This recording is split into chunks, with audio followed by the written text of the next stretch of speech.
I wonder if you could dive a little bit deeper into the learnings and understandings of the how. And you mentioned this a little bit. I'm glad you mentioned it in reference, at least earlier, kind of the cutting edge of understanding how really loneliness and isolation and relationship-derived stress really cause the inflammation that's underlying so many diseases. And obviously there's, once you have the inflammation, you get there. But I guess the second part of the question is, are there any nuances or simple techniques that you found that easily alleviate that stress or let some pressure out of the valve, so to speak? And, maybe something, being a meditator myself, maybe something from your Zen, your meditation background that has proven effective to lower stress in the study.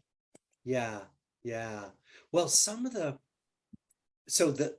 how of stress seems to have to do with genes being turned on or off.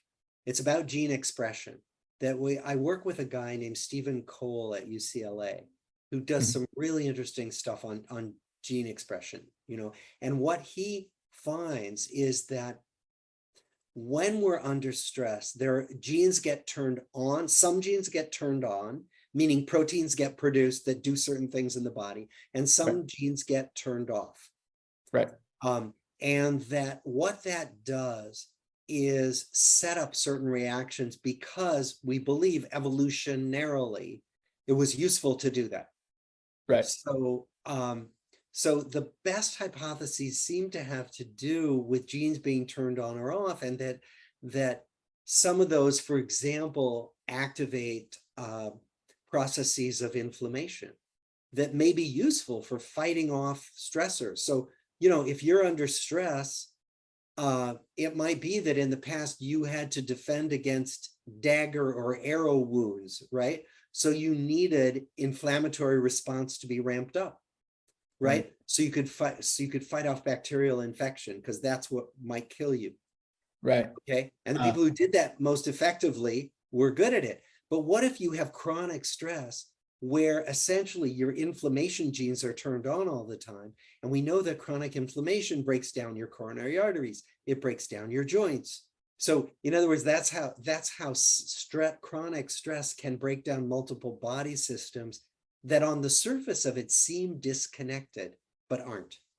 And so, just to kind of follow up and get to the second part of that question, that epigenetic expression, what's happening in that moment, as you define the genes turning on and off, are there specific techniques that you found that can, at least in practice when done, obviously, I think meditation naturally for a lot of us, I'm sure hits the surface, but how do you train and help people practice in this day-to-day environment where they're not even aware that the email that they just received actually caused them a stress reaction? You know what I mean? That turned on, the lack of awareness of that, I think, is a really interesting. I'm curious what your thoughts are on that. How do we create cultural practice around things like that in your experience? Yeah, I mean, I've totally begun to notice that more. I'll read an email, I get literally, when I stop and notice it, my body starts to change. My head I feel the same way. Different. My heart rate goes up. It's like, oh my gosh. But anyway, so to your point, they have actually, there's a scientist at UCSF, Alyssa Epple, who's a geneticist. She studies telomeres, those little caps at the end of our chromosomes, and that she studies telomere length. And she found, they did a study of meditators and found that a short course of meditation actually increases telomere length, which is a good thing for well-being and longevity. And some people have said, wait, how could that possibly be? So I think that what we want to do is find those markers, those biological markers of well-being, and then test things like meditation. Like, what if you meditate 20 minutes a day? What if you walk 20 minutes a day? They've done walking studies where they just take people, particularly older adults, and they have them walk 20 minutes a day. It's amazing what they find in terms of neurochemical changes, in terms of other changes in the body, which both protect physical health, but it also protects brain health.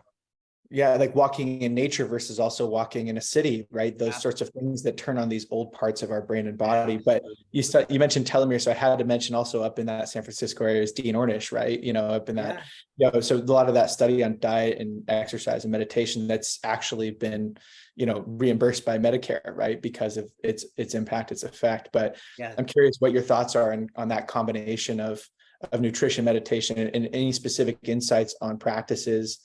Meditation and walking are beautiful, examples. I just didn't know if there were little techniques and that sort of thing that you found in your own experience throughout the study with the patients. Sure. Well, I'll tell you, there's some other techniques that they've studied. You probably know gratitude practice, right? And Right. I used to think gratitude practice was really hokey. And Yeah. then I began to understand how it works, which is that you literally call to mind the things that are right in your life, maybe right with the people in your life. And that what it turns out to be is a corrective for the cognitive bias toward the negative that our minds have developed. We evolved to be more aware of, pay more attention to the negative stuff out there. Now, if you think about it, that's useful, right? Because if you're out there on the savannah looking for threats, it's good to pay attention to those, not to forget, right? But that means that we don't remember the positive as well. Right. So even though it might be good for survival, it's not good for happiness. So what they find is that corrective of calling to mind what's positive turns out to have these salutary effects, not just for happiness, but for health. So that's one of those practices. There are a bunch of others that are out there. I bet you know them better than I do because of the work you do.